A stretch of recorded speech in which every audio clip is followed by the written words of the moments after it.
नमस्कार प्यारे विद्यार्थियों, स्वागत है आप सभी का दीक्षांत एकेडमी बीकानेर के ऑनलाइन प्लेटफॉर्म पे। हम इस समय एक बहुत ही इम्पॉर्टेंट सेशन में उपस्थित हैं। राजस्थान पुलिस भर्ती परीक्षाओं को देखते हुए जो मैथ्स प्रैक्टिस सेशन हम लोग लेकर चल रहे थे उसका 12वां भाग 12वां पार्ट जो है आज होने वाला है। इससे पहले हम लोग 11 पार्ट जो हैं वो सक्सेसफुली प्रैक्टिस के तौर पर हमने बिता दिया है। जो विद्यार्थी बिल्कुल नए हैं वो लोगों से रिक्वेस्ट है कि आप चैप्टर वाइज पढ़ के आएँ। जो कंटेंट हमने डिलीवर कर रखा है प्लेलिस्ट में जाओ, आप बहुत बेहतरीन तरीके से क्लासेज को चैप्टर वाइज कंटेंट वाइज आप पाओगे। तो आप वहाँ से पहले अपने कॉन्सेप्ट को क्लियर करोगे, फिर यहाँ प्रैक्टिस मेरे साथ करोगे। कुछ चैप्टर, एक दो चैप्टर जो बचे हुए हैं उनको मैं करवा दूंगा, ठीक है ना। आप निश्चिंत रहिए। नंबर सिस्टम की पिछली क्लास 2 क्लास ऑलरेडी आ चुकी है, 2-3 और क्लास आएंगी, आपके सारे डाउट वहाँ पे क्लियर करवा दूंगा। उसके बाद 1-2 मैराथन क्लास लेकर के और आपका सिलेबस कंप्लीट करवा दूंगा। प्रैक्टिस मेरे साथ करो, एग्जाम से पहले मैं अच्छे से आपकी मैथ्स की तैयारी करवा दूंगा। जो लोग नए हैं चैनल पे, चैनल को सब्सक्राइब कर लो। शुरू से लेकर के लास्ट तक वीडियो को देखना है, अच्छे से कंटेंट बनाना है। टेलीग्राम चैनल ज्वाइन कर लो। जो लोग टेलीग्राम चैनल ज्वाइन करके बैठे हैं उनको पता है कि डिजिटल नोट्स हम वहीं पे प्रोवाइड करते हैं। एक इम्पॉर्टेंट चीज़ कि अगर मान लो कोई मैथ्स को बहुत डीपली पढ़ना चाहता है, बहुत अच्छे से पढ़ना चाहता है कि सर केवल हमारा उद्देश्य एक एग्ज़ाम नहीं है, एक ऐसी तैयारी जिससे कि सारे एग्जाम्स के बारे में हम सोच सकें, तो आप मैथ्स स्पेशल बैच अगर परचेज करना चाहो तो परचेज कर सकते हो। कोई बाउंडेशन नहीं है, आप पढ़ना चाहो तो पढ़ सकते हो। यहाँ पे कोई विदाउट कह सकते हैं हिंड्रेंस के, कोई बाधा के ये क्लासेज बिल्कुल रेगुलर तरीके से वीओडी और प्लस रिकॉर्डेड फॉर्म में या फिर लाइव के फॉर्म में चल रही हैं, ठीक है ना। बहुत सारा कंटेंट मैंने यहाँ पे आपको दे रखा है। इसी क्रम में अगर टेस्ट सीरीज आपको परचेज करनी है तो राजस्थान जीके हो, चाहे मैथ्स हो, चाहे कंप्यूटर हो, चाहे पुलिस कांस्टेबल का हो, पूरा का पूरा फॉर्मेट टेस्ट जो है वो अच्छे से हमने यहाँ पर एप्लीकेशन पे सक्सेसफुली जो है चलाने की कोशिश की है और बहुत सारे विद्यार्थी इसका फ़ायदा भी उठा रहे हैं। आगे चलते हैं। क्वेश्चन आज का आपके सामने स्क्रीन पर है और बहुत ही इंपॉर्टेंट क्वेश्चन जो कि सिंप्लीफिकेशन का है, इस पर हम लोग चर्चा करने जा रहे हैं। ये क्वेश्चन देखा जाए तो एल्जेब्रिक फंक्शन पर बेस्ड है, बीजगणित पर है, लेकिन हम लोग इसको सरलीकरण में मानते हैं, सिंप्लीफिकेशन मानते हैं। तो सिंप्लीफिकेशन में जब इसको मानते हैं तो कहानी ये हो जाती है कि इसका कॉन्सेप्ट आपको सीखना बहुत ज़रूरी है। तो एक काम करता हूँ, मैं पहले कॉन्सेप्ट सिखाता हूँ, उसके बाद हम लोग क्वेश्चन की तरफ चलेंगे। कॉन्सेप्ट क्या है जरा इस बात को समझना जरा। तो 2 फॉर्मूले मैं आपको देता हूँ। पहला फॉर्मूला कि sir a cube plus B cube का फॉर्मूला क्या होता है, तो आप कहोगे sir a plus B A square minus A B plus B square हो जाएगा। डरना बिल्कुल नहीं है, मैं इसका चॉकलेटी मेथड भी बताऊंगा। एक बार बेसिक समझ लो, उसके बाद मैं इसका शॉर्टकट सिंगल लाइन में देखते ही आंसर बताऊंगा, लेकिन पहले लॉजिक समझो जरूर। दूसरा फॉर्मूला क्या होता है, आपने कहा sir A cube minus B cube का फॉर्मूला जो होता है वो क्या होता है, आपने कहा A minus B A square plus A B plus B square होता है। ये 2 फॉर्मूले अगर याद है ना तो आप कर सकते हो, अगर नहीं याद है तो भी मैं आपको जुगाड़ बताऊंगा, आप निश्चिंत रहो। तो हमने कहा कि क्या करें सर इस प्रश्न में। अगर आप ध्यान से देखेंगे, अगर आप ध्यान से देखते हैं तो मान लो कि 735 जो है ना उसको हम a मान लेते हैं, 735 को हम a मान लेते हैं और 105 को हम क्या मान लेते हैं, हमने कहा b मान लिया। किसी को दिक्कत नहीं है, आपने कहा बिल्कुल नहीं। तो 735 अगर ध्यान से देखोगे तो 735 735 735 3 बार है, इसका मतलब ये कहीं ना कहीं a क्यूब है और माइनस बीच में है, और 105 105 105 2 बार है, तो आपने कहा 105 यानी b का क्यूब है ये। और नीचे अगर ध्यान से देखोगे तो 735 2 बार है, तो इसका मतलब a स्क्वायर हो जाएगा। माइनस में 735 और 105 है, मतलब a और b दोनों का प्रोडक्ट है, दोनों का गुणा है, ab हो जाएगा। और प्लस में यहां पर देखोगे 105 का स्क्वायर है, यानी कि b का स्क्वायर है। अगर आप ध्यान से देखोगे तो a cube minus B cube का जो फॉर्मूला है वो लगाओगे तो a माइनस बी नजर आएगा, फिर a square plus A B plus B square नजर आएगा। अपॉन में क्या नजर आएगा, ये सेम चीज आएगी, तो a square plus A B plus B square नजर आएगा। बात समझ में आ रही कि नहीं। अब आप ध्यान से देखोगे तो क्या होने वाला है, ये कट गया पूरा का पूरा, यानी हो जाएगा a minus B. a minus B का मतलब ये हुआ कि आपके पास 735 था और माइनस में 105 हो जाएगा, मतलब कितना हो जाएगा बताओ जरा। तो आपने कहा सर हालत ये हो रखी है 630 हो जाएगा, 630, यानी इस क्वेश्चन का जो जवाब हो जाएगा वो 630 ए हो जाएगा। क्या आप मेरी बात समझे? ये बेसिक तरीके से मैंने बताया है, बिल्कुल बेसिक लॉजिक समझाया है, लेकिन मैंने आपको बोला है कि मैं इस क्वेश्चन का बहुत इजी मेथड भी बताऊंगा। एक लाइन में देखते हुए कैसे क्वेश्चन को सॉल्व करना है, हम उस पर भी चर्चा करेंगे। ये बात सबको समझ में आ गई? कोई ऐसा कैंडिडेट है जिसको नहीं समझ में आया तो बताओ जरा। सबको समझ में आ गई बात? कोई दिक्कत परेशानी समस्या नहीं है? ठीक है, क्लियर है, कोई दिक्कत नहीं है। अगले प्रश्न की तरफ चलें।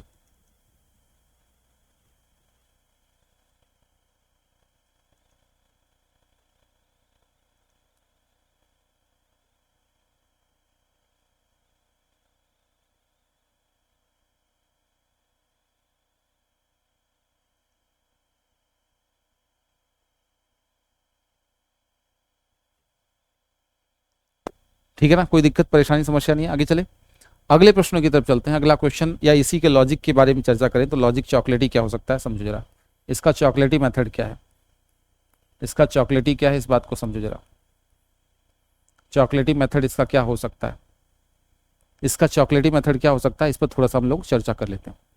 हमने कहा कि सर ऐसा है कि अगर ध्यान से देखोगे ना, अगर ध्यान से देखोगे तो इधर 3 लोग हैं और इधर भी 3 लोग हैं, 3 लोग हैं, 3 लोग इधर हैं, 3 लोग इधर हैं। बात समझ में आ रही कि नहीं? तो एक काम करो कि एक आदमी इसका पकड़ लो और एक आदमी इसका पकड़ लो, आखिर ये दोनों को पकड़ लो, दोनों को पकड़ लो। इसका मतलब 735, एक इस साइड का एक आदमी और एक इस साइड का आदमी 105, और बीच में जो चिन्ह है वही होगा, तो ये लो 630 हो गया, खत्म कहानी।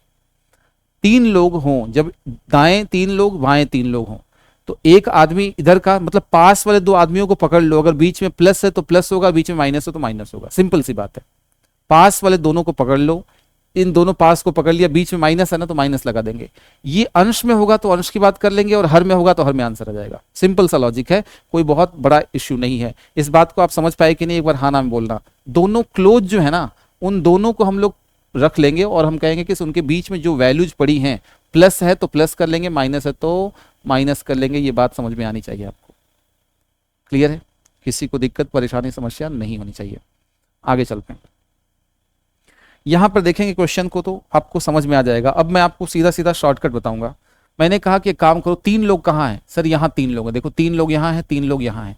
तो एक काम करो, इन दोनों को बीच में पकड़ लो, तो 1 अपॉन आ जाएगा। देखो हर में होगा तो हर में ही आएगा, अंश में होगा तो अंश में आएगा, ऊपर होगा तो ऊपर ही आंसर आ जाएगा, दोनों को जोड़ लोगे, अगर नीचे होगा तो नीचे आएगा। बाकी लॉजिक मैंने आपको बता दिया है।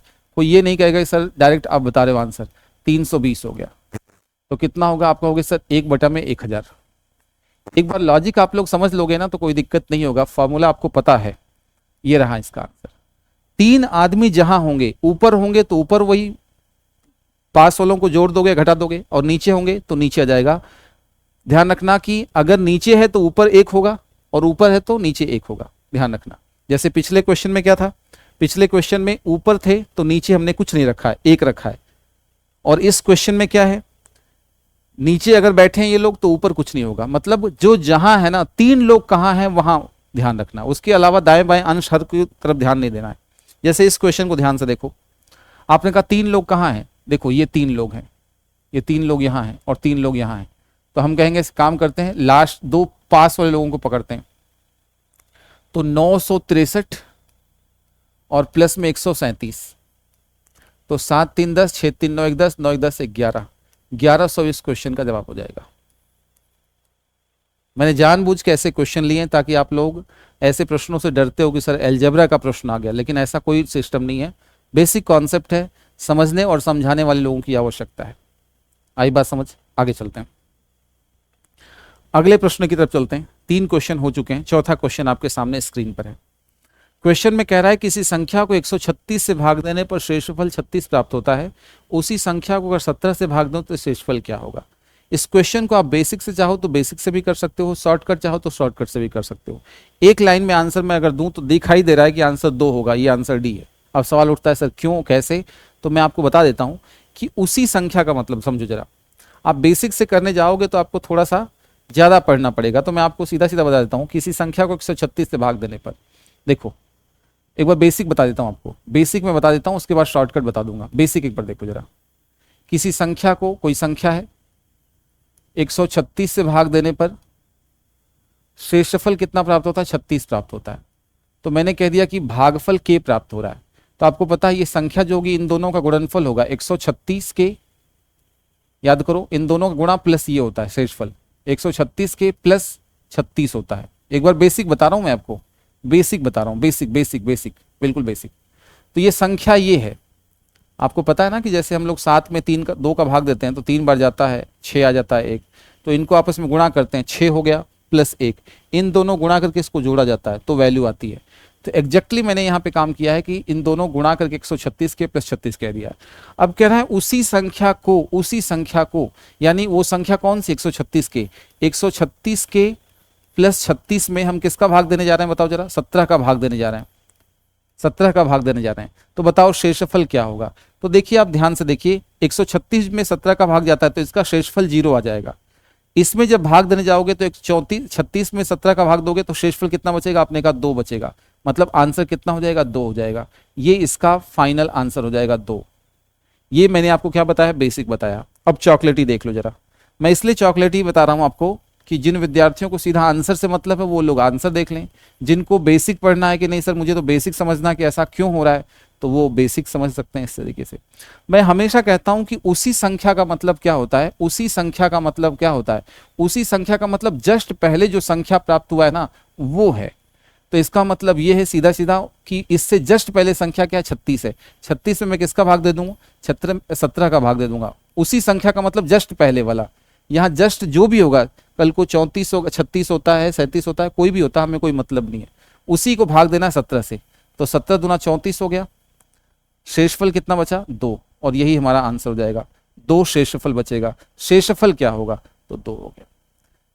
उसी संख्या का मतलब इससे पहले जो नंबर होगा, जो शेषफल प्राप्त होगा, वही हमारा वही संख्या है, उसी संख्या के बारे में बोला गया है, वही संख्या होती है।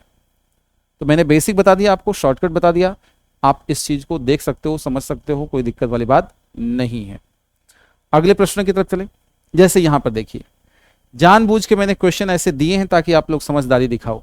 उसी संख्या का मतलब क्या है बताओ जरा? उसी संख्या का मतलब इससे जस्ट पहले 29, तो उसी संख्या में यानी 29 में किसका भाग देना? आपने कहा 13 का भाग देना है, 13 का भाग देना है। 13 दूना 26, 26 गया।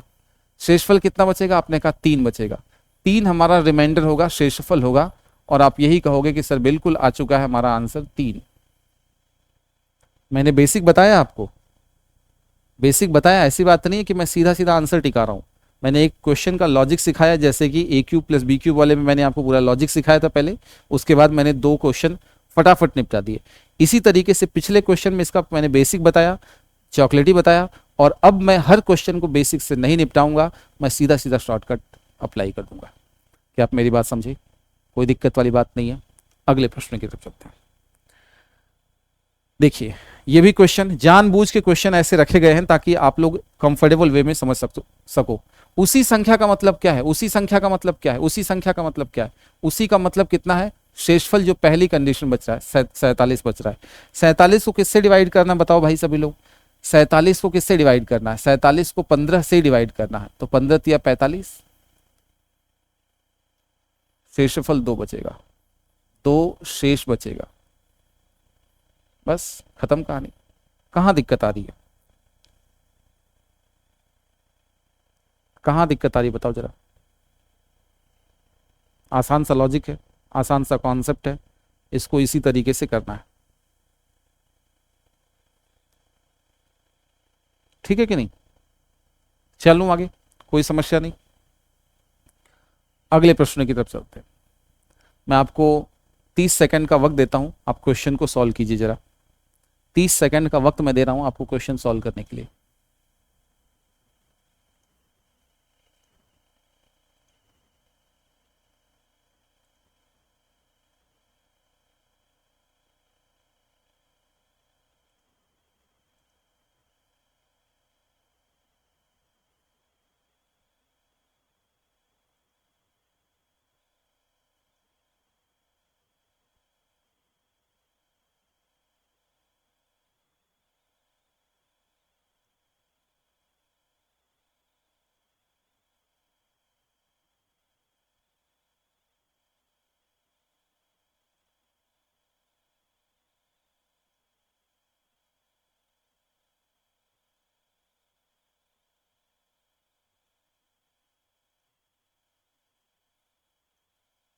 ठीक है, देखिए जरा क्या करना है इस क्वेश्चन में।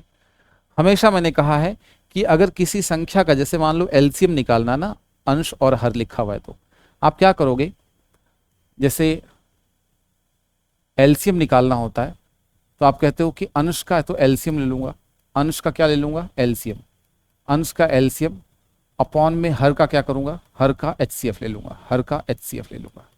ये लॉजिक है। एलसीएम जो चीज पूछी जाए अंश का वही होता है। अगर एचसीएफ पूछे तो अंश का एचसीएफ निकालोगे, और हर का उल्टा, जो चीज पूछी जाए अंश का वही निकालते हैं। एचसीएफ पूछेगा तो अंश का एचसीएफ और हर का एलसीएम, और एलसीएम पूछेगा तो अंश का एलसीएम और हर का एचसीएफ। एलसीएम पूछेगा तो ये, एचसीएफ पूछे तो, एचसीएफ का मतलब महत्तम समापवर्त होता है, तो अंश का क्या निकालोगे, अंश का एचसीएफ, अंश का एचसीएफ अपॉन में हर का क्या होगा, हर का एलसीएम होगा। ठीक है, जो पूछा जाए वही होगा, ध्यान रखना। तो इसमें क्या करोगे, इसमें एलसीएम निकालना है ना, तो एलसीएम निकालोगे किसका किसका, आप कहोगे सर 1 2 5 4, और यहां पर एलसीएम कितना होगा, देखो एचसीएफ कितना होगा, एचसीएफ कितना होगा, तो आपने कहा 3 9 6 और 27, तो एलसीएम कितना हो जाएगा बताओ जरा इसका, इसका एलसीएम तो जाएगा 20, और इसका एचसीएफ कॉमन क्या है, 3 है सिर्फ, तो 20/3 इस प्रश्न का जवाब हो जाएगा, 20/3, 20/3, 20/3 इस क्वेश्चन का जवाब हो जाएगा। किसी को दिक्कत है तो समस्या है तो बताओ जरा। आसान सा लॉजिक था, इसको करने का यही तरीका है, इसको करने का यही तरीका है, ध्यान रखना आप लोग। चलूं आगे, कोई आपत्ति नहीं है, कोई समस्या कोई दिक्कत नहीं होनी चाहिए। जो चीज़ पूछी जाए, ये दो फॉर्मूले आपको पता होने चाहिए, ये दोनों फॉर्मूले आपको पता होने चाहिए, पहला ये फॉर्मूला और दूसरा ये फॉर्मूला, ये दोनों ही फॉर्मूले अगर पता है तो आपको कोई दिक्कत नहीं होगी। यहाँ पे एलसीएम पूछा गया था, एलसीएम पूछा गया था तो एलसीएम निकाल दिया। अगले प्रश्न की तरफ चलते हैं। कह रहा है सबसे छोटी संख्या क्या होगी, सबसे छोटी संख्या कौन सी होगी, सबसे छोटी संख्या पूछी गई है। आप ध्यान से देखिए इस क्वेश्चन के बारे में क्या कहानी है। तो आपको कहा गया है कि इसका सबसे छोटी संख्या, तो 4/9 एक तो हो गया, दूसरा क्या हो जाएगा, आपने कहा 3/7 हो जाएगा, ये कितना हो गया, 45/99 हो जाएगा, आपको बताया गया है। 9 से काटोगे तो कितना होगा, 5 में कितना हो जाएगा, 11 हो जाएगा, और ये कितना होगा, 0.64 हो गया। अगर इसको आप ध्यान से देखोगे तो 0 पॉइंट कितना होगा, 9 चौक 36, ठीक है ना, 0.4 36 4, 0.44, ये कितना हो जाएगा, आप कहोगे 0.30, 7 चौक 28, 2 7 दूना 14, ये कितना हो जाएगा, आप कहोगे सर ऐसा है कि ये हो गया आपके 11 चौक 44, 6 11 पंजे 55, और ये कितना हो गया, 0.64 हो गया। तो सिंपल सी बात है, ये सबसे बड़ा है, सबसे बड़ा होने का मतलब लास्ट वाला क्या है, 0.8 का स्क्वायर जो होगा वो सबसे बड़ा होगा, सबसे बड़ा यही होगा, सबसे बड़ा यही होगा, कोई दिक्कत थोड़ी ना है। 0.8 का स्क्वायर 0.64 के आसपास है, ये 60 पैसे के आसपास चल रहा है, इसलिए हमने कहा है कि इसका जवाब यही होगा। बताओ जरा, क्या आप मेरी बात को समझ पा रहे हो, क्लियर है?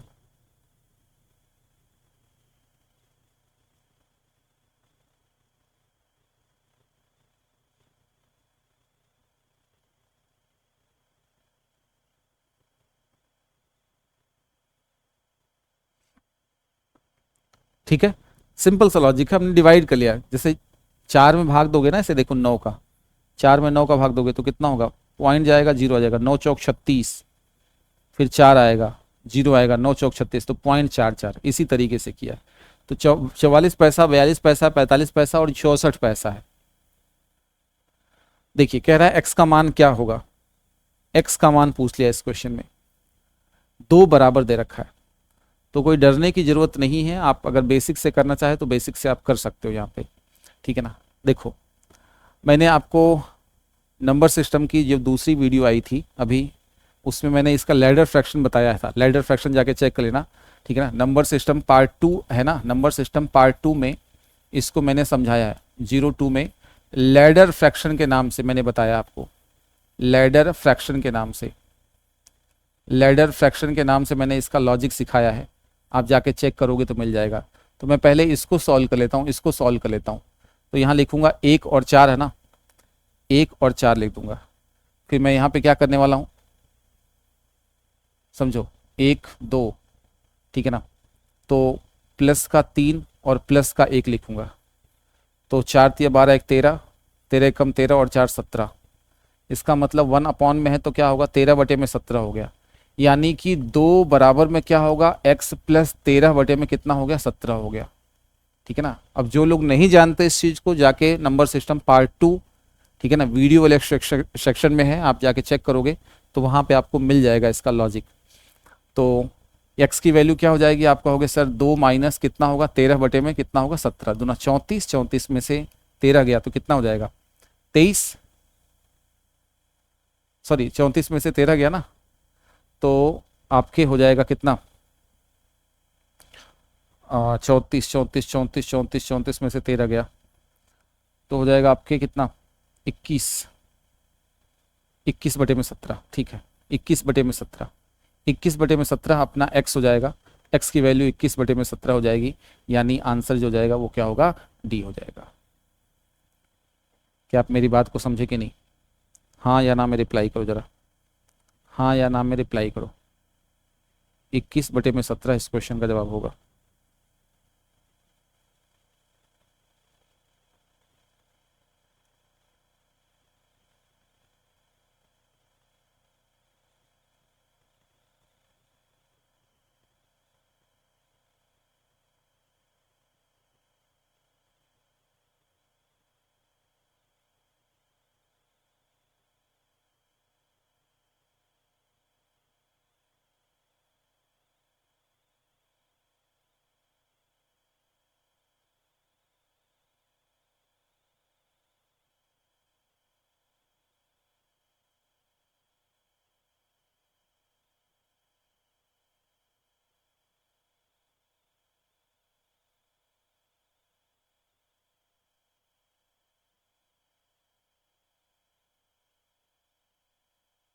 चलिए आगे, कोई दिक्कत नहीं, आसान सा प्रश्न था।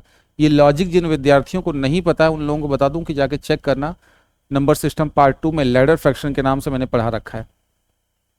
कह रहा है कि एक गेंद कुछ ऊंचाई से गिरती है तो यह धरती से टकराकर 3/4 भाग तक उछलती है। यदि किसी गेंद को 32 मीटर से गिराया जाए तो अपने तीसरे उछाल में कितनी ऊंचाई प्राप्त करेगी। मतलब ये है कि अगर एक किसी वस्तु को यहाँ से ड्रॉप करते हो ना तो इसका 3/4 ही मिलता है, ठीक है ना। फिर अगली बार जब गिरेगी ये तो ये 3/4 होगी, फिर अगली बार जब गिरेगी तो ये 3/4 होगी। तो पहला बार यहाँ देखो, पहली बार गिरी, फिर दूसरी बार गिरी और फिर तीसरी बार गिरेगी तो कितनी ऊंचाई तय करेगी ये पूछा गया। तो देखो 32 मीटर की ऊंचाई से गिराया जाता है तो पहली बार 3/4 गेन करेगी, ठीक है ना, फिर 3/4 फिर उसका और 3/4 उसका, यही है। तो 64 हो गया तो कितना हो जाएगा, ये 2 हो जाएगा तो 27/2, 27/2 मीटर हो जाएगा, यानी 13.5 के आसपास होगा, 13.5 मीटर, ठीक है ना। इस बात को समझो, ये सक्सेसिव की तरह है कि पहले जितना हुआ फिर उसका उतना उतना उतना। तो 32 मीटर से अगर ड्रॉप करोगे तो पहले वाले में 3/4, जितना भी हुआ उसका फिर 3/4, फिर जितना हुआ उसका 3/4, ठीक है ना। तो उतना ही उछल रही है तो तीसरे उछाल में कितनी होगी, तो 13.5 इस प्रश्न की जानकारी मिल जाएगी आंसर के फॉर्म में। अगले क्वेश्चन की तरफ चलते हैं। ऐसे प्रश्न बहुत इंपॉर्टेंट माने जाते हैं जो मैं क्वेश्चन आपके लिए छांट छांट के लेके आ रहा हूँ, इनको आप अच्छे से पढ़िए, देखिए, समझिए इनकी कहानी क्या है। ऐसे प्रश्न आपको एग्जाम में देखने को मिलते हैं, ठीक है ना। वो जो क्वेश्चन सेट करने वाले का दिमाग का लेवल होता है, मैंने कोशिश की है कि वहाँ तक पहुँचूँ मैं एटलीस्ट।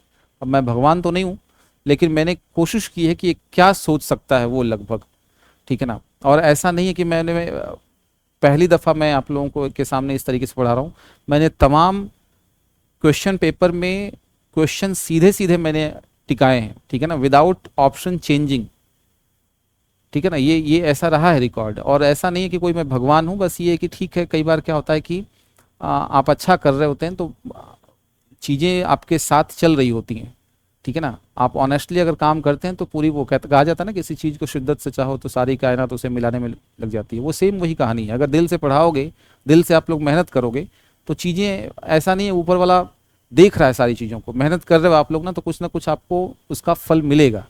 ठीक है ना। तो उसी क्रम में मुझे थोड़ा बहुत मिल गया कि भाई ठीक है, आपने जो क्वेश्चन कराया एज इट इज वहाँ से आ गया। और मैंने कई स्क्रीनशॉट मेरे पास हैं ऐसे, और मैं अगर टेलीग्राम चैनल पे आप जाओगे ना 6 महीने पहले अगर जाओगे, अगर पीछे स्क्रॉल करते हुए जाओगे तो मैंने प्रूफ मैंने दे रखा है, टेलीग्राम चैनल का लिंक आपके पास होगा। आप थोड़ा पीछे जाना, सीईटी के एग्जाम्स में देखना, पटवारी के एग्जाम में देखना, वीडियो के एग्जाम में देखना, कई क्वेश्चन सीधे सीधे मैंने स्क्रीनशॉट लेकर के आपको भेजे हैं कि क्लास में मैंने पढ़ा रखा, मेरी शीट का है। एक बार तो मीन मीडियन मोड का डिट्टो क्वेश्चन आ गया था, एकदम बिल्कुल जो मैंने क्लासरूम में कराया था वही आ गया था। ठीक है ना। तो तमाम ऐसे स्क्रीनशॉट मिल जाएंगे आपको टेलीग्राम चैनल पे। और आज मैं अपलोड नहीं कर रहा, ये पहले के अपलोडेड है, जब आया था कोई एग्जाम हुआ होगा तब मैंने स्क्रीनशॉट दिया होगा। आओ जरा इस क्वेश्चन को देखते हैं। कह रहा है कि एक व्यक्ति को लक्ष्य पर निशाना लगाने के लिए प्रत्येक बार 1 रुपया मिलता है, निशाना चूकने पर उसे 1 रुपया देना पड़ता है। 100 बार निशाना लगाने पर उसे 30 रुपये मिले हैं, तो बताइए कितनी बार निशाना चूका है। तो देखिए इसमें हनी सिंह कॉन्सेप्ट में अप्लाई करने वाला हूँ, हनी सिंह कॉन्सेप्ट का इस्तेमाल मैं करने वाला हूँ, मिक्सचर एलिगेशन का यूज करने वाला हूँ। करने को आप XYZ भी मान सकते हैं आप लोग, कोई बड़ा इश्यू नहीं है, लेकिन मैं आपको ज़्यादा परेशान नहीं करूँगा। मैंने कहा कि एक बार सारे के सारे निशाना, सारा निशाना फिट हो गया, सारा निशाना फिट है, सारा निशाना एकदम सही है, और सारे निशाने गलत हो गए, सारे गलत निशाने हो गए, सारे गलत निशाने हो गए। दो तरीके से देखेंगे, जैसे आपने नोटिस किया होगा पिछली बार हमने कहा था कि एक बार सारे क्वेश्चन सही हो गए, फिर हमने कहा नहीं भाई सारे के सारे गलत हो गए, इस तरीके से क्वेश्चन सॉल्व किया था। एग्जैक्टली उसी लाइन लेंथ पे ये क्वेश्चन चल रहा है। तो आपने कहा कि अगर एक बार निशाना लगाता हूं तो 1 रुपया मिलता है, 100 बार निशाना लगाने पे मुझे 100 रुपये मेरे पॉकेट में आ रहे हैं, मेरे पॉकेट में आ रहे हैं इसलिए पॉजिटिव है। सारे मैं गलत कर दूंगा तो माइनस का 100 चला जाएगा, मतलब 100 रुपये वो देना पड़ेगा मुझे, माइनस का है। और कुल उसे 30 रुपये मिलते हैं, मुझे 30 रुपये मिले। हनी सिंह क्या कहता है, पानी पानी पानी, रुपया रुपया रुपया। अगर यहाँ पर ध्यान से देखोगे तो मैंने लिखवाया था कि अगर चिन्ह समान होते हैं तो घटता है, मैंने लिखवाया था, आप जाके चेक करोगे ना, आप चेक करोगे तो मैंने लिखवाया था कि चिन्ह अगर समान होगा, चिन्ह अगर समान होगा तो क्या होता है, घटता है, माइनस करो घटता है। और अगर असमान होगा तो क्या होगा, असमान में क्या होगा, आप कहोगे असमान में जुड़ेगा, असमान में जुड़ेगा, इस बात को ध्यान रखना, असमान में जुड़ेगा, ये चीजें होती हैं। तो ये असमान है तो क्या होगा, एक जुड़ जाएगा, यहाँ पे क्या हो जाएगा, अपने का घटेगा, 70 हो जाएगा। अब ध्यान से देखेंगे जरा सभी लोग, ये संख्या है कि आपने ट्राई कितनी बार किया, मतलब 13 7 20 बार आपने ट्राई किया, 20 बार आपने ट्राई किया, 20 यूनिट मान लो, ये यूनिट में है, ये यूनिट में चल रहा है, 20 यूनिट बार आपने ट्राई किया है, और क्वेश्चन में आपने ट्राई कर दिया 100 बार। आपने 20 यूनिट बार ट्राई किया जिसमें 17 बार सही और 7 बार गलत हुआ है, सॉरी 13 बार सही और 7 बार गलत हुआ है, मतलब 20 बार आपने ट्राई किया। तो 20 की यूनिट की वैल्यू 100 के बराबर है। कितनी बार निशाना चूका, मतलब ये चूकने वाली बात है, ये चूका,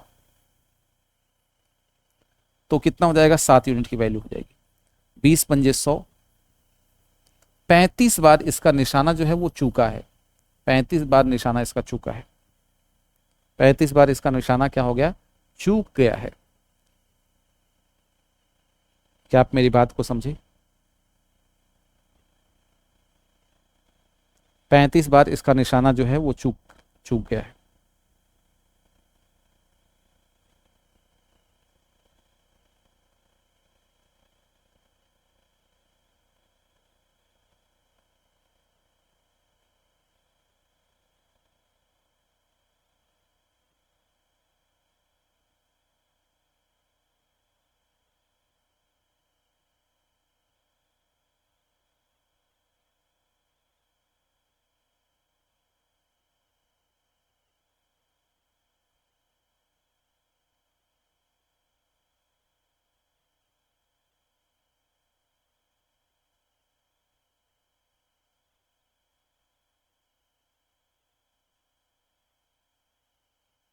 ठीक है, कोई दिक्कत नहीं, कोई समस्या नहीं, कोई परेशानी नहीं, बताओ जरा जवाब। ठीक है, इस तरीके से क्वेश्चन सॉल्व करना है। अगला क्वेश्चन आपके सामने स्क्रीन पर, एक माली 17,956 पौधे इस प्रकार लगाता है कि प्रत्येक पंक्ति में उतने ही पौधे हैं जितनी की उसकी पंक्तियां हैं।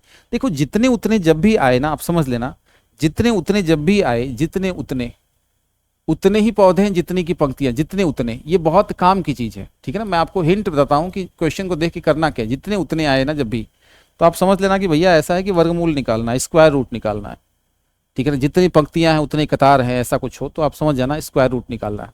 मतलब 17, 5, 17, 9, 5, 6 का स्क्वायर रूट निकालना है। मतलब जैसे आपके पास 25 पौधे हैं, जैसे मान लो 25 पौधे हैं, तो 25 पौधों को कह रहा है कि जितने पंक्ति उतने कतार ऐसे, मतलब 1 2 3 4 5, 1 2 3 4 5, 1 2 3 4 5, 1 2 3 4 5। तो आप अगर 1 2 3 4 5, तो देखो 5 ऐसे 5 ऐसे, तो ये 25 पौधे हो जाएंगे, ऐसे 25 पौधे हो जाएंगे। तो ये 5 कैसे आया है, इसके स्क्वायर रूट से आया है। आई बात समझ में? तो पौधों का स्क्वायर रूट लोगे तो इस तरीके से पंक्तियां आएंगी। तो हम कहेंगे सर स्क्वायर रूट इसका लेंगे हम। स्क्वायर रूट लेंगे तो कोई बात नहीं भाई, देख लो जरा। तो क्या करोगे, आपने कहा सर 6 को मैं देखता हूं, वर्गमूल निकालने का मैंने शॉर्टकट बता रखा है, ठीक है ना। 6 कैसे आएगा, 6 लाने के लिए दो तरीके, या तो 4 को 4 से गुणा करोगे तो 6 आएगा, या फिर 6 को 6 से गुणा करोगे तो 6 आएगा। दो अंकों काट लो। 179 किन के बीच में है, तो 113 का स्क्वायर 169, 14 का स्क्वायर 196। यहां हमेशा छोटी वैल्यू लेते हैं, 13 हो गया। अब 13 को 14 से गुणा करोगे तो 13 चौक 52 हो जाएगा, 13 कम 13 5 18, 182 है। ये छोटी वैल्यू है, ये छोटी वैल्यू है तो छोटा 134 हो जाएगा, यानी 134 हो जाएगा इस प्रश्न का जवाब।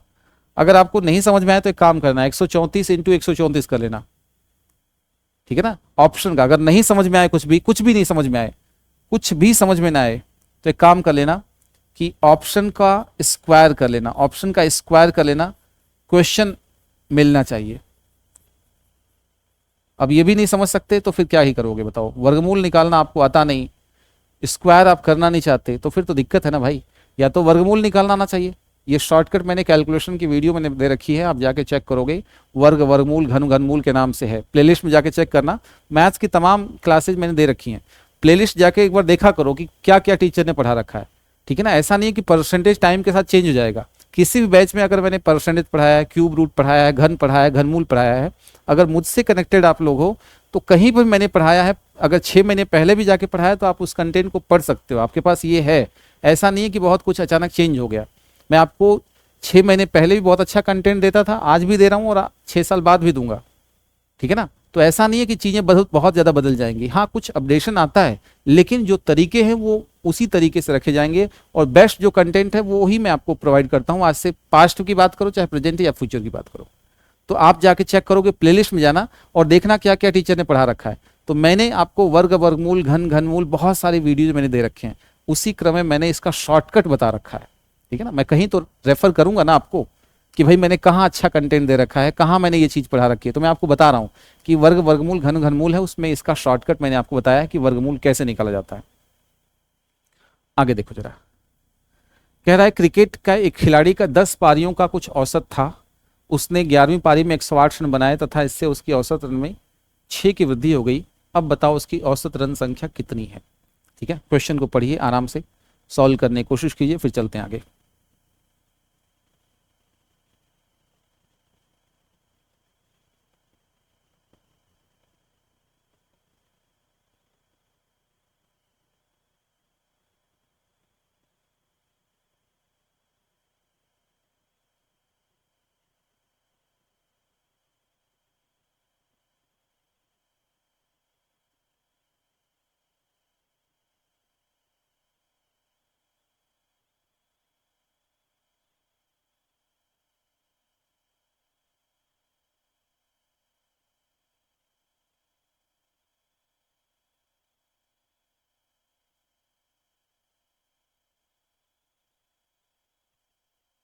ठीक है, आओ जरा मैं आपको इजीएस्ट मेथड बताता हूं, ध्यान से सुनना जरा। कह रहा है कि सर एक क्रिकेट हुआ, 10 पारियों का कुछ औसत था, ये 10 पारी हो चुकी है, 10 पारी खत्म हो गई है, इसका औसत मुझे नहीं पता, तो मैंने कहा एक्स था। और 11वीं देखो 10 पारी खत्म हो चुकी, 11वीं पारी चल रही है और ये 11 पारी खत्म हो गई, 11 पारियां यहाँ पे खत्म हो गई। और कह रहा है कि खत्म होते वक्त एक्स में कितने की वृद्धि हो गई, 6 की वृद्धि हो गई, 6 की वृद्धि हो गई। एक्स में कितने की वृद्धि हो गई, आपने कहा 6 की वृद्धि हो गई। पहले कितना था, एक्स था, अब कितना, एक्स प्लस 6। अच्छा, इस दौरान हुआ क्या है, यहां से लेके यहां तक जो रन बने हैं ना वो 108 रन बने हैं, 108 रन बने हैं यहाँ। तो मैं आपको सीधा सीधा बताता हूँ, वैसे नॉर्मली इसको गुणा करके माइनस करते हैं, यहाँ पे सिंपल सा लॉजिक है, इसको करो गुणा, हमेशा ध्यान रखना इस नंबर गुणा किया करो हमेशा, 11 को 6 से गुणा करो 66, अगर प्लस है तो माइनस कर दो, 8 में से 6 गया 2, 10 में से 6 गया 4, 42, यानी x की वैल्यू 42 हो गई और ये कितनी हो जाएगी आप कहोगे 48 हो जाएगी। अब देखो क्वेश्चन में क्या पूछा गया है, अब उसकी औसत रन संख्या क्या है, अब ये है, अब ये है, तो आंसर क्या हो जाएगा 48, खत्म कहानी। अब आपने क्या पढ़ा है, कैसे पढ़ा है, किस टीचर से पढ़ा है, किस कंडीशन पढ़ा है, इसका सॉल्यूशन कैसे पढ़ा है मुझे नहीं पता, लेकिन मैं इस प्रश्न का बेसिक बताता हूं एक बार, और बेसिक के बाद मैं आपको बताता हूं कि आपको एग्जाम में ऐसे ही करना है। तो यहां पर मैं आपको हर एक क्वेश्चन का बेसिक नहीं बता रहा, जो क्वेश्चन थे मैंने बेसिक बताया, लेकिन अभी के लिए मैंने आपको बता दिया कि मुझे जो करना होगा क्वेश्चन ऐसे ही करना है। अब आप कहोगे सर ये चॉकलेटी आप बता देते हो, बेसिक नहीं बताते, भाई बेसिक बताता हूं मैं, लेकिन हर जगह बेसिक नहीं बताऊंगा मैं, सीधी सी बात है, मैंने जब ये कंटेंट पढ़ाया होगा तो मैंने बेसिक बताया होगा उस चीज़ का, ठीक है ना। इसका बेसिक बिल्कुल, इसको मल्टीप्लाई करो, इसके 11x माइनस प्लस 66 में से 10x माइनस करोगे तो 108 के बराबर होगा, फिर x की वैल्यू निकालो। लेकिन अब मैं सीधा बता रहा हूँ कि x की वैल्यू निकालने का तरीका ये है, कहीं तो स्मार्ट अप्रोच तो यूज करोगे ना, 10th वाला तो मैथ्स यूज नहीं करोगे तो कन्फर्म है, तो स्मार्ट अप्रोच को ही अगर अडॉप्ट कर रहे हो तो कर लो। फिर कल को अगर मान लो यहाँ पे ऐसे होता, x माइनस 6 होता है यहाँ पर और ये 11 होता है ऐसे, तो मैं 11 को 6 से गुणा करता और 108 में मैं क्या करता 66 जोड़ता, यहाँ पे माइनस है तो यहाँ प्लस करूंगा, यहाँ प्लस है तो ये माइनस करूंगा, x निकालने का ये तरीका है, ठीक है। चलते आगे, 14 नंबर क्वेश्चन देखो जरा क्या कहता है। कह रहा है किसी भिन्न के अंश में से 2 घटाने पर तथा हर में 3 जोड़ने पर 1/4 हो जाती है।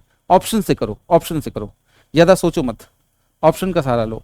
अंश में 2 घटाना है, अंश में से 2 घटाने पर और हर में 3 जोड़ने पर 1/4 हो रही है।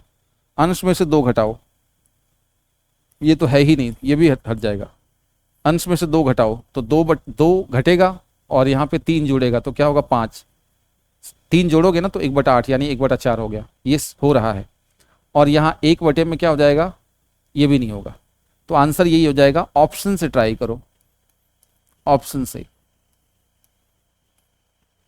ध्यान रखना कि पूरा का पूरा जो कंटेंट है, मैंने अगर मान लो कोई डीप नॉलेज चाहता है और हर एक कंटेंट को बहुत अच्छे से पढ़ना चाहता है, चाहे स्टेट हो चाहे वो सेंट्रल लेवल की तैयारी करना चाहता है, मैथ्स स्पेशल का बैच अगर परचेज करते हो आप लोग तो आपको बहुत कुछ फ़ायदा मिलेगा। और 199 हमने फीस रख रखा है, हमारा कोई ऐसा नहीं है कि आप लोगों से बहुत कुछ कमा लेंगे हम लोग, ठीक है। मेरी खुद की ऑफलाइन कोचिंग है, बहुत अच्छे से चल रही है, मतलब मेरा नहीं, मैं पढ़ा रहा हूँ वहाँ, तो बहुत अच्छे से सारा सिस्टम है। ज्ञान सर अपने गवर्नमेंट एम्प्लॉई हैं, वो अपना सब कुछ सही कर रहे हैं।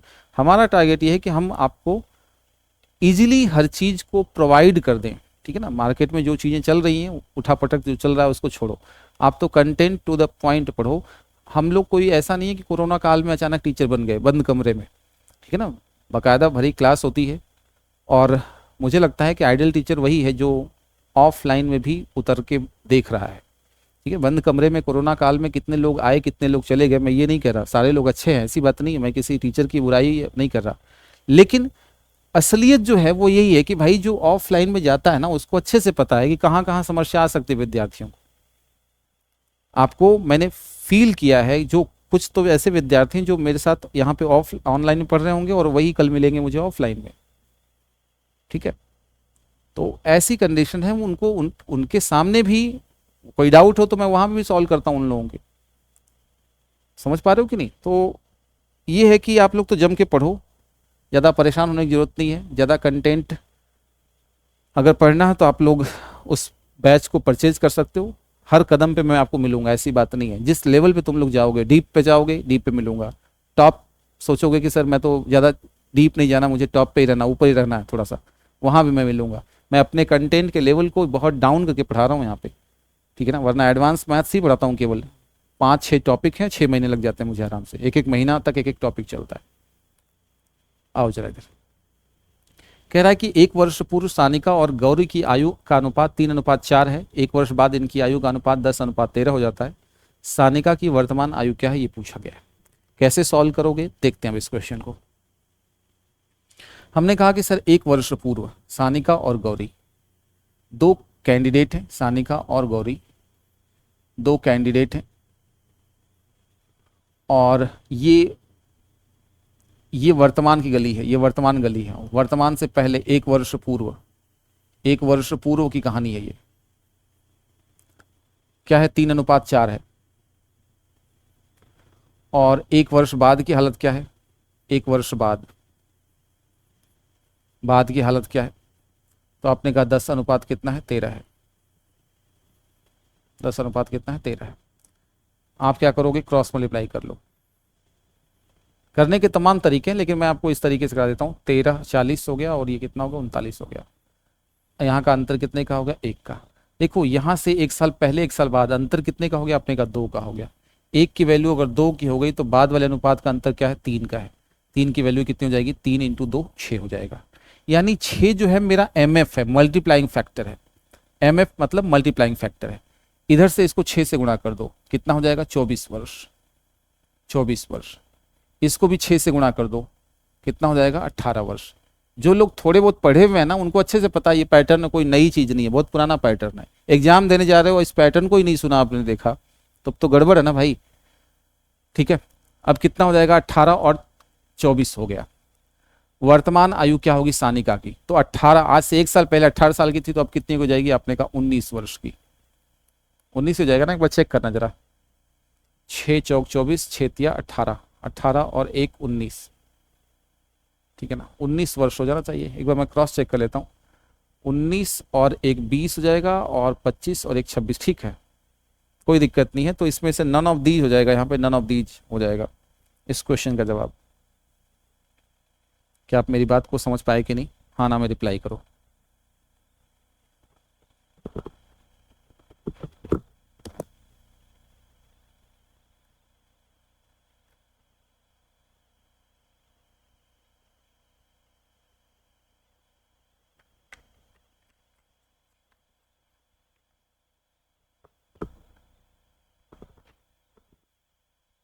चले आगे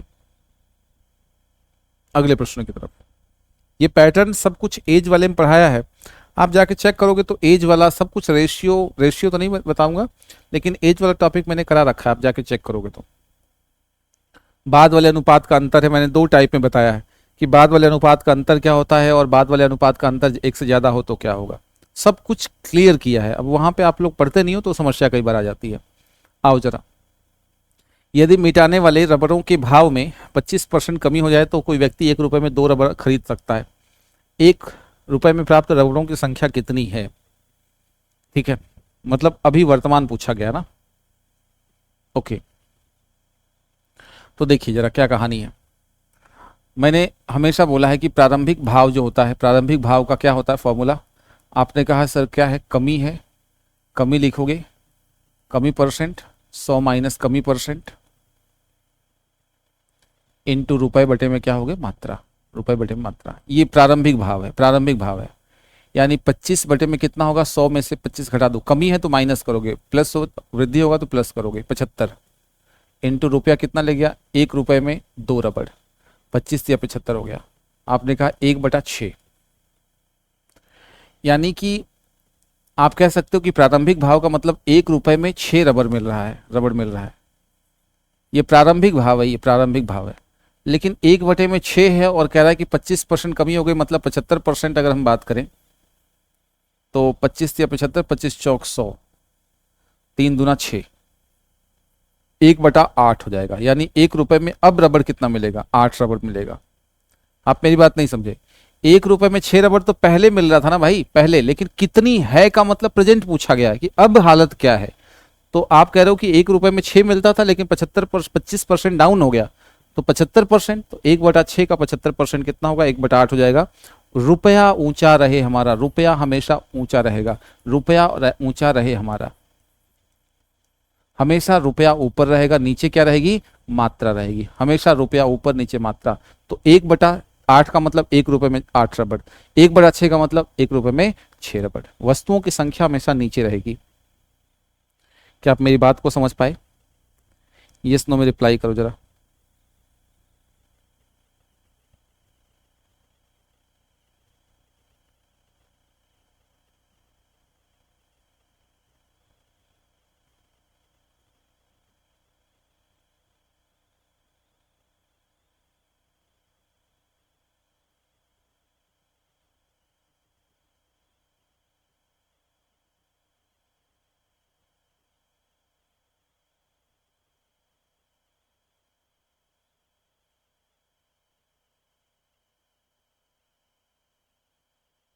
क्या आप मेरी बात को समझे? चलें आगे, कोई दिक्कत नहीं है, अगले प्रश्न की तरफ चलते हैं।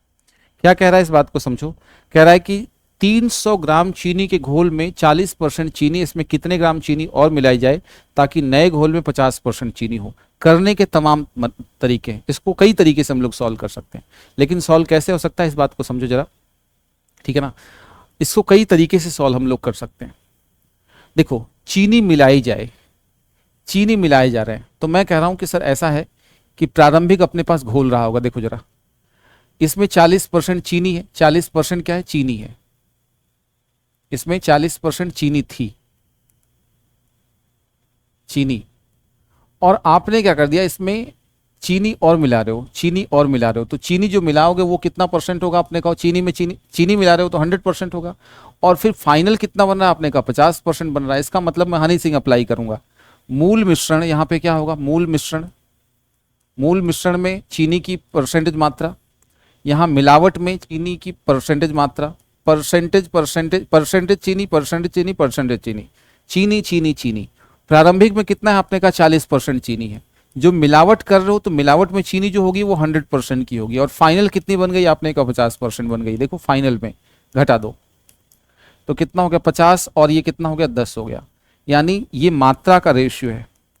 आप कहोगे सर हमारे हिसाब से मूल मिश्रण में 5 यूनिट है जो चीनी, तो हम कहेंगे 5 की वैल्यू कितनी है बताओ जरा, 300 ग्राम है, 5 की वैल्यू 300 ग्राम है, तो 60 यूनिट है, तो एक का 60 गुना कितना होगा, आपने कहा 60 ग्राम। इसका मतलब आपने मिलावट क्या किया है, चीनी किया है, कितने ग्राम किया है, आपने कहा 60 ग्राम। ये तरीके हैं क्वेश्चन को सॉल्व करने के, कई तरीके से क्वेश्चन को सॉल्व किया जा सकता था। आप इस तरीके से भी कर सकते हो, आप दूसरे मेथड से भी कर सकते हो, लेकिन मैं आपको इजी मेथड मैंने बताया है। आप मिक्सचर एलिगेशन कॉन्सेप्ट का इस्तेमाल करके आप आंसर दे सकते हो। क्या आप मेरी बात को समझ पाए? यस और नो में रिप्लाई करेंगे भाई।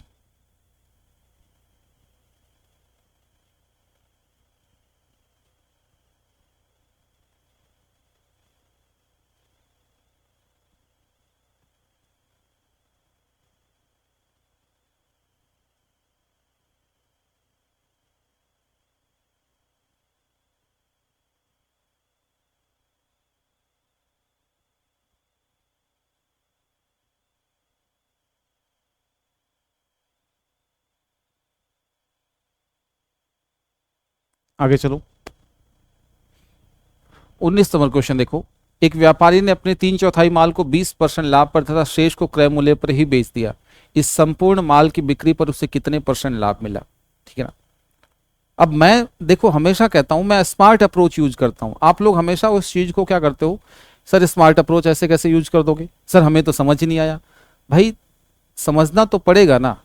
10th क्लास की मैथमेटिक्स नहीं है कि आप हर एक चीज को x मान के 100 मान के कर रहे हो। अगर आपको मैं कई बार बेसिक बताता हूं तो आप लोग कहते हो सर शॉर्टकट बता देते तो मजा आ जाता। शॉर्टकट बताएं तो फिर कहा जाता है कि अरे सर क्या है ये शॉर्टकट सीधा क्यों बता रहे हो, लॉन्ग कट बता दे तो मजा आ जाता।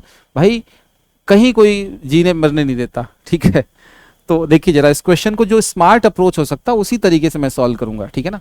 यहाँ बेसिक तरीका 100 मान के 50 मान के नहीं करूंगा। 3/4 माल का मतलब जानते हो क्या हुआ, 3/4 भाग का मतलब ये हुआ कि टोटल मात्रा कितनी है, इसकी कुल मात्रा जो है वो कितनी है, 4 है, और उसका एक भाग कौन सा है, ये है, भाग है। 3/4 भाग मतलब एक भाग ये है। तो 3/4 का मतलब ये है कि टोटल मात्रा 4 हो गई। इसकी पहली मात्रा कितनी है, 3 है, और दूसरी मात्रा कितनी है, 1 है। 3/4 का मतलब 4 में से 3 यूनिट, तो 4 टोटल था, 3 यूनिट पहला भाग हो गया, फर्स्ट पार्ट हुआ, ये सेकंड पार्ट हुआ, और ये टोटल हो गया, ये टोटल हो गया।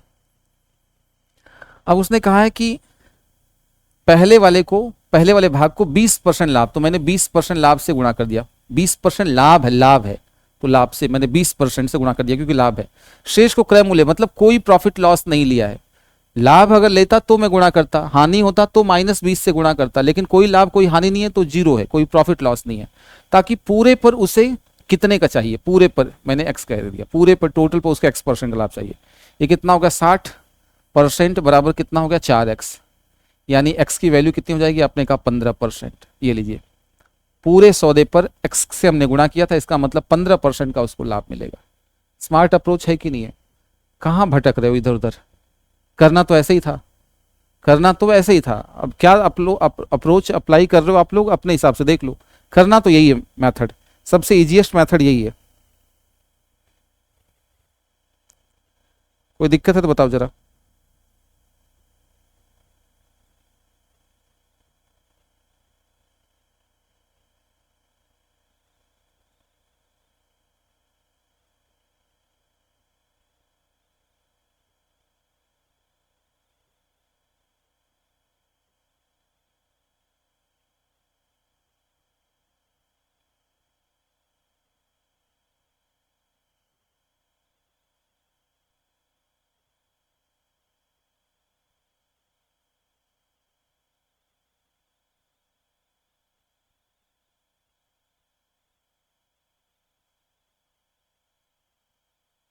आगे चले,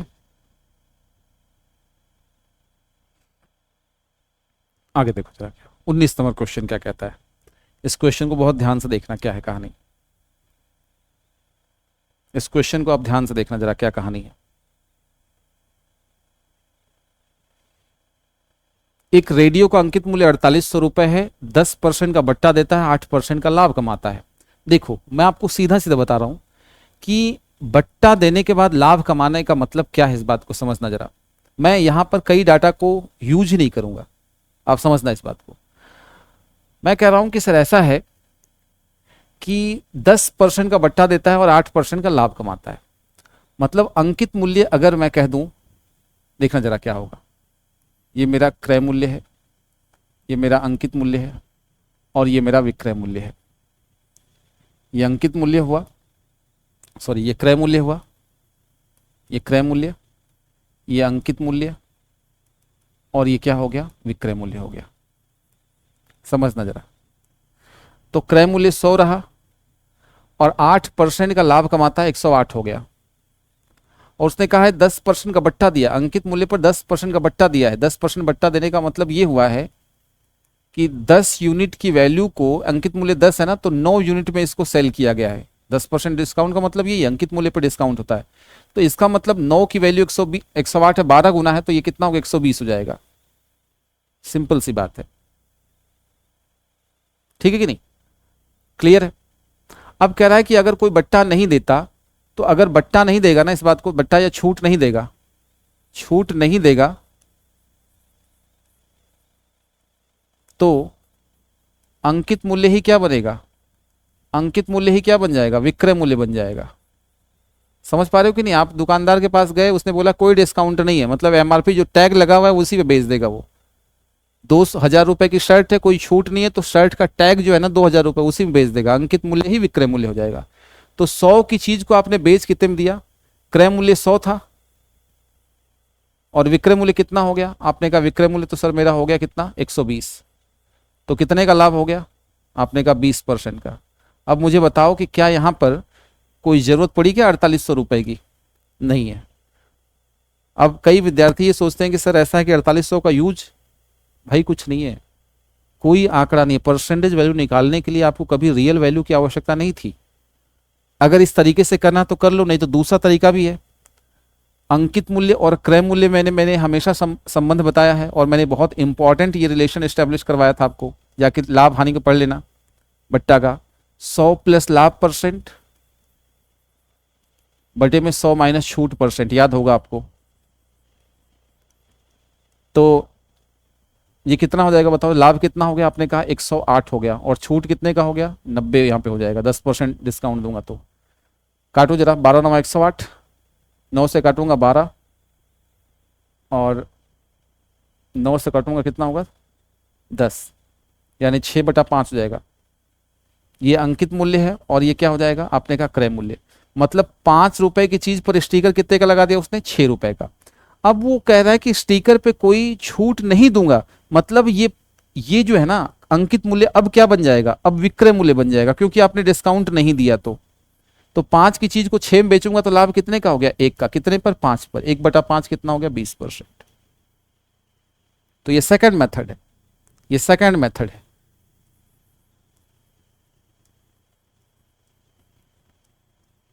कुछ भी ऐसी चीज नहीं है जो नहीं बताई है मैंने, सब कुछ बताया गया है। जाके प्रॉफिट लॉस में देख लेना, अगर लॉजिक नहीं है बताया हो तो बताना मुझे। क्लियर है कि नहीं, हाँ ना में रिप्लाई करो, चलते हैं आगे।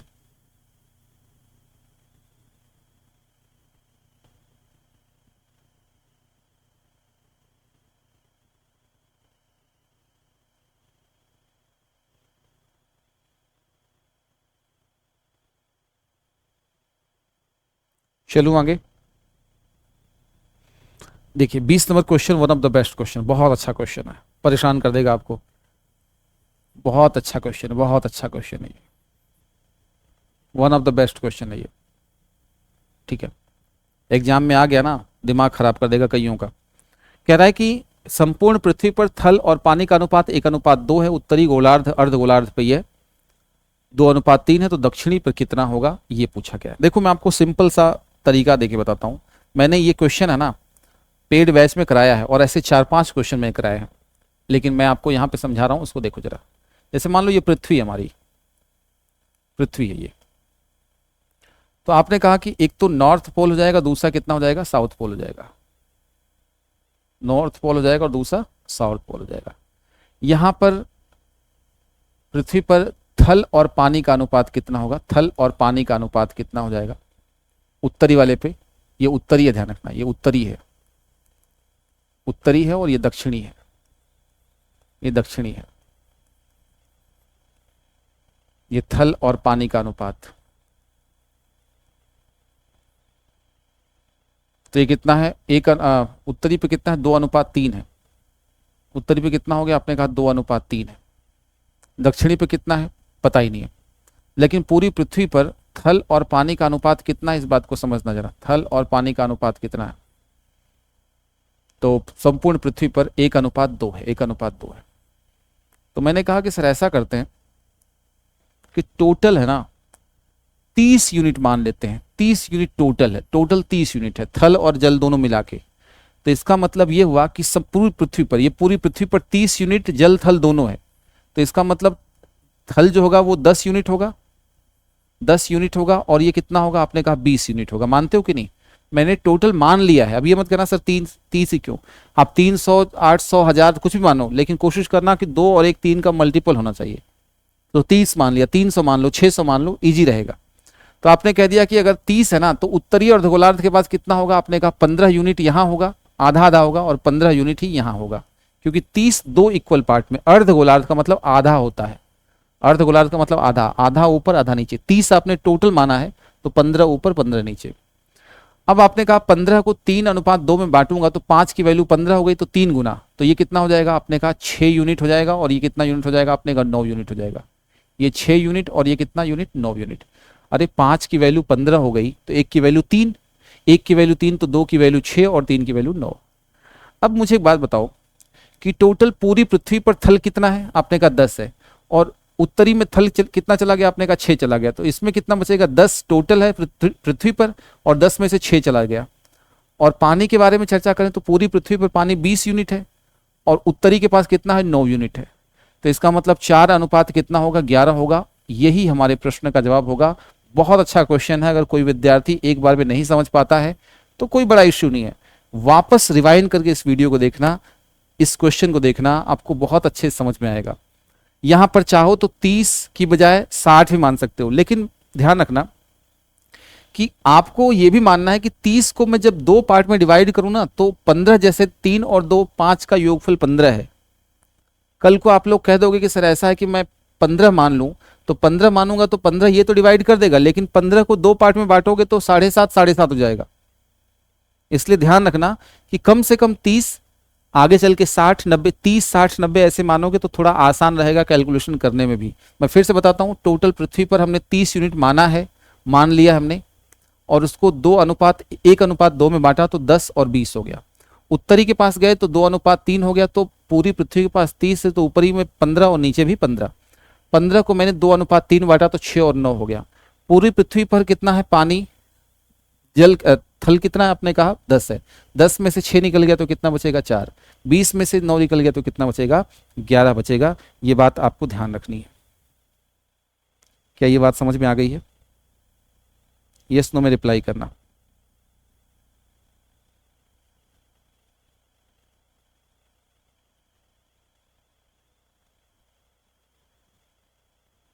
चले आगे, किसी को दिक्कत नहीं। बहुत अच्छा क्वेश्चन है, एक बार वापस देखना इस वीडियो को। चलिए 21 नंबर क्वेश्चन देखिए जरा क्या कहानी है। कह रहा है कि सर ऐसा है कि एक ठेकेदार ने किसी काम को 40 दिन में पूरा करने का ठेका लिया। उसने आरंभ में 100 व्यक्ति लगाए और काम को पूरा कर लिया। 35 दिन के बाद 100 व्यक्ति और लगाकर काम को समय पूरा कर लिया, अतिरिक्त व्यक्ति नहीं लगाता तो ठीक समय से कितने दिन बाद समाप्त होता है। ये भी समय और काम का बेहतरीन क्वेश्चन है, ये समय और काम का ये बेहतरीन क्वेश्चन है, इसको भी अपन निपटाएंगे। ठीक है ना, देखो ध्यान से। किसी काम को 40 दिन पूरा करने का ठेका लिया उसने, 40 दिन में, ओके। 100 व्यक्ति लगाए और 35 दिन के बाद 100 और लगा दिए। ठीक है, तो इस बात को समझिए, क्वेश्चन थोड़ा सा कॉम्प्लिकेटेड है, इसको थोड़ा इजी करते हैं कि अगर 40 दिन का टारगेट लिया इसने, 40 दिन का टोटल टारगेट लिया, 40 दिन का टारगेट लिया, 100 आदमी काम पर लगाए, यहां पे 100 आदमी काम पर लगाए और 35 दिन तक चलता रहा, 35 दिन यहां हो गया, 35 दिन। इसका मतलब यहां कितना दिन बचा हुआ, आपने कहा 5 दिन और बचा हुआ है, मानते हो ना? ये 35 दिन अगर हो चुका है, ये 35 दिन अगर है, 100 आदमी ने 35 दिन तक काम किया, 35 दिन तक काम होने के बाद 5 दिन का और काम बचा हुआ है, आदमी कितने, 100। लेकिन इसने कह दिया कि 35 दिन के बाद 100 और लगा दिए, तो अब 200 आदमी जो हैं, 200 आदमी जो हैं वो लगे हुए हैं और काम को समय पर पूरा कर दिया। इसका मतलब अगले 5 दिन में ही पूरा कर दिया। तो क्वेश्चन बन गया कि 200 आदमी किसी काम को 5 दिन में कर सकते हैं, 200 आदमी किसी काम को 5 दिन में कर सकते हैं, तो अतिरिक्त नहीं लगाता तो 100 आदमी कितने दिन में कर लेंगे, ये पूछा गया है। कई बार होता है ना कि टारगेट ले लेते हैं 40 दिन में कर लूंगा, 35 दिन हो गए काम ही नहीं हुआ, तो उसने क्या कर दिया, आदमियों की संख्या डबल कर दी, ताकि जो मालिक है वो चिल्ला रहा था कि यार नहीं हुआ, काम नहीं हुआ। उसने कहा ठीक है काम करते हैं, 100 आदमी लग रहे हैं ना, काम कितने दिन का, उसने कहा 5 दिन का है। अच्छा 5 दिन अपने पास टाइम है, काम पूरा होगा नहीं, 35 दिन अपने निकाल लिए, तो ऐसा करते हैं कि 100 और लोगों को ले आओ। तो पहले 100 लोग काम कर रहे थे, अब 200 लोग हो गए और 200 लोगों ने 5 दिन तक काम किया। अगर 200 लोग नहीं काम करते, पहले आदमी जितने थे वो 100 आदमी काम करते, तो कितने दिन में निपटता? तो आप कहते हैं सर 10 दिन में। अब देखना ये क्या है, इसका मतलब क्या है। 10 दिन का मतलब ये हुआ कि क्वेश्चन पूछा गया है कितने बार, अगर नहीं लगाता तो निर्धारित समय से, ठीक समय से कितने दिन बाद समाप्त होता, कितने दिन बाद। तो भाई एक बात बताओ, अपने पास टारगेट कितने दिन का था, 5 दिन का ही टारगेट था, लेकिन इसने ले लिया 10 दिन, यानी कि यहां से 5 दिन और ले लिया, तो 5 दिन एक्स्ट्रा हो गया, ये 5 दिन एक्स्ट्रा हो गया, 5 दिन एक्स्ट्रा हो गया। इसका मतलब आप क्या कह सकते हो कि 5 दिन एक्स्ट्रा लग जाएगा यहां पे। अगर यहां से 200 आदमी काम करते हैं तो 5 दिन लगेगा, अगर 100 आदमी काम करेंगे तो 10 दिन। भाई सीधी सी बात, आदमियों की संख्या आधी हो गई तो दिनों की संख्या डबल हो जाएगी। 200 आदमी 5 दिन तो 100 आदमी 10 दिन, तो 10 दिन तो है ही नहीं, निर्धारित समय तो 5 ही था, तो 5 दिन टाइम से ऊपर चला जाएगा। वो बचाना चाहता था, इसलिए उसने आदमियों की संख्या को डबल कर दिया। क्या आप मेरी बात को समझ पा रहे हो? चलते हैं, ये देखिए, ये क्वेश्चन ट्रेन वाला है कि रुक रुक के चलती है तो क्या होगा। तो इसके लिए मैंने हमेशा कहा है कि ऐसे प्रश्नों में प्रत्येक घंटे विश्राम का एक फॉर्मूला होता है, बहुत फेमस टाइप का क्वेश्चन है। प्रत्येक घंटे विश्राम का समय, विश्राम का समय का बहुत फेमस फॉर्मूला है, ठीक है ना। हालांकि मैं इसको बिना फॉर्मूले से भी कराता हूं, लेकिन आप लोगों के लिए ये फॉर्मूला दूंगा, अंतर बटा बिना रुके चाल, बिना रुके चाल इनटू क्या 60, ये फॉर्मूला होता है। तो अंतर कितने का हो गया, 90 और 80 का अंतर कितने का हो गया, 10 का हो गया। बिना रुके चाल कितनी हो जाएगी सर, 90 की हो जाएगी, इनटू 60 कर दो, क्योंकि मिनट में आंसर देना, ये मिनट में आंसर आएगा, मिनट में आएगा। 60 से गुणा करने का मतलब मिनट है, 20/3 यानी 6 सही 2/3 मिनट 1 घंटे में रुकती है, इसलिए प्रति घंटा लगाया गया है। ये फॉर्मूला रट लीजिए, बहुत फ्रिक्वेंटली एग्जाम में आता है। बाकी मैं इसको बिना फॉर्मूले से भी कराता हूँ, लेकिन आप लोग अपने लेवल पे, अभी आप लोगों का लेवल इतना नहीं है कि बहुत कुछ नया सीखें, पढ़ लीजिए इस फॉर्मूले को, कुछ फॉर्मूले तो रट लीजिए आप लोग, ठीक है। तो ये क्वेश्चन था, कॉन्सेप्ट था। यहाँ पर एक क्वेश्चन और देख लो, 23 नंबर क्वेश्चन, 20 नंबर के नाम पर 23 नंबर क्वेश्चन आ गया। बताओ जरा, कह रहा है कम से कम कितने वर्षों में 2600 रुपए का इतने % वार्षिक दर से पूरे रुपए में होगा। ये क्वेश्चन मैंने जानबूझ के इसलिए रखा है ताकि आप समझ ना पाए कि यार पूरे रुपए का मतलब क्या है। देखिए, साधारण ब्याज जो होता है वो क्या होता है, मूलधन इंटू दर इंटू समय, बटे में क्या होता है अपने का 100। ये पूरे रुपए का मतलब क्या है, जरा इस बात को समझिए। तो 2600 रुपए मूलधन है, दर कितना है आपने कहा 20/3 हो जाएगा, और समय कितना मुझे पता नहीं है, और बटे में 100 होगा। अब यहाँ पे समय के वो समझिए जरा कि समय की हालत क्या है। वो कहता है कि पूरे रुपए का मतलब ये है कि पूरा पूरा, देखो 00 से 00 कट गया। अब ये 3 परेशान कर रहा है जो कि आंसर को डेसिमल में ले आएगा। तो कह रहा नहीं डेसिमल नहीं चाहिए, इसका मतलब कम से कम अगर टी की वैल्यू में 3 रख दूं ना, देखो कम से कम अगर टी की वैल्यू में 3 रख दूं तो पूरा पूरा कट जाएगा। तो टी की वैल्यू क्या होगी, डेसिमल में आंसर नहीं चाहिए, डेसिमल में आंसर नहीं चाहिए।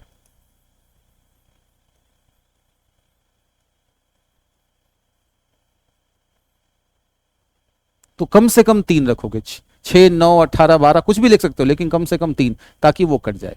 तो ये बहुत ही शानदार कुछ क्वेश्चंस थे। जो विद्यार्थी क्लास देख रहे हैं शुरू से लास्ट तक, बहुत बहुत शुक्रिया कि आप लोग पढ़ रहे हो अच्छे से। जो लोग बाद में देखेंगे या देखेंगे, वो देखने वाले हैं, वो लोग देखें, अच्छे से पढ़ें, नोट्स बनाएं। टेलीग्राम चैनल पे जो डिजिटल नोट्स है उसको प्रोवाइड करवा दिया जाएगा। क्लास के बाद आप कमेंट भी किया करो कि समझ में आया नहीं आया, कोई क्वेश्चन ऐसा तो नहीं कि कोई चीज़ समझ नहीं आई आपको, ठीक है ना। ये बात ध्यान रखनी है। नए हैं तो चैनल को सब्सक्राइब कीजिए, अपने दोस्तों तक क्लास को थोड़ा शेयर कीजिए अगर लगता है कि सही ट्रैक पे ये चैनल चल रहा है तो, ठीक है ना। ज्ञान सर अपना काम बहुत अच्छे से कर रहे हैं, मैं यहाँ पर बहुत आराम आराम से चीज़ों को समझाते हुए मैथ्स की क्लास को लेकर चल रहा हूँ। तो चीज़ें समझ में आ रही होंगी आपको, जम के पढ़ाई करो। ये 12वीं क्लास थी प्रैक्टिस सेशन की, कंटेंट अलग से, प्रैक्टिस अलग से, ठीक है ना। आने वाले टाइम में 1-2 मैराथन और खेल दूंगा ताकि आप, और खेलने का मतलब 1-2 मैराथन लगा दूंगा ताकि आप लोग और अच्छे से प्रैक्टिस कर पाएँ, ठीक है ना। तो आज के लिए इतना ही, मिलते हैं अगले सेशन में, तब तक यूं ही पढ़ते रहिए। खुश रहिए, धन्यवाद।